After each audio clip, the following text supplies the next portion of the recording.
رحیم از موږ ستاسې روایتي ناره مظلوم خلک یو پر ظالم باندې دا رخ کوئ ناره تکبیر ناره تکبیر که زړونه سره یو کو او لاسونه سره ورکو که زړونه سره یو کو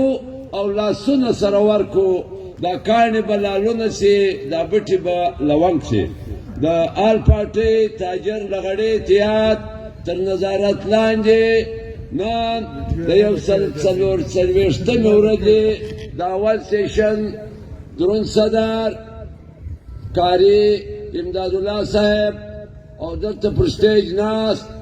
د آل پارټۍ تاجر لغړې اتحاد قدرمنو مشرانو او زموږ علما کرامو په پنډال کې ناست مړ د چمن غیرتي مشرانو او ننګیالۍ ځوانانو السلام علیکم ورحمت الله وبرکاتو عزیزانو ډېر د قدر وړ خلک یاست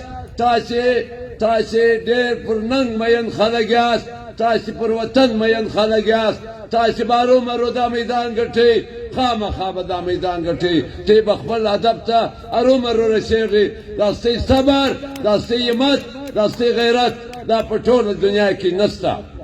تاسې مطمئن اوسئ اوس اخري شېبې دي اخري شېبې دي انشاءالله تعالی موږ خپل هدف ته رسېدلي یو دا نګران حکومت چې راغلی و دا خو بې پامه نااهله خلک و نااهله خلک و په دا ټول حکومت کې زما غیرتي ولس زموږ غیرتي پښتانه د دې سره پر دا مبارزه وکړه ټول د دې دا نګران حکومت چې و هغه ټولې شپې موږ دلته پر دا تور ښار ودې ته په احتجاج تېرې کړې ودې ته وایو چې تاسې دې په مخه تور بلا درسي او اوس تازه حکومت چې راځي دا ماته ګوډ حکومت به زه ووایم چې دا راځي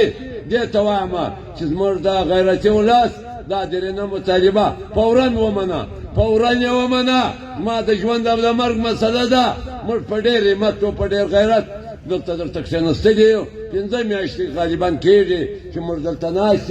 او پر امن مبارزه کوو ستاسو خواست کوو ستاسو زارۍ کوو چې وروره زموږ د رزق خبره ده زموږ د مرګ د ژوند خبره ده ما خپلې مځکې دي زما خپل بازارونه دي اوس به ارومرو دا ستاسې دا خبره دا مبارزه به ارومرو خپل هدف ته ځان رسوي تاسې غیرتي ولس یاست تاسې باندې دې افرین شي تاسې به ارومرو خپله مبارزې ته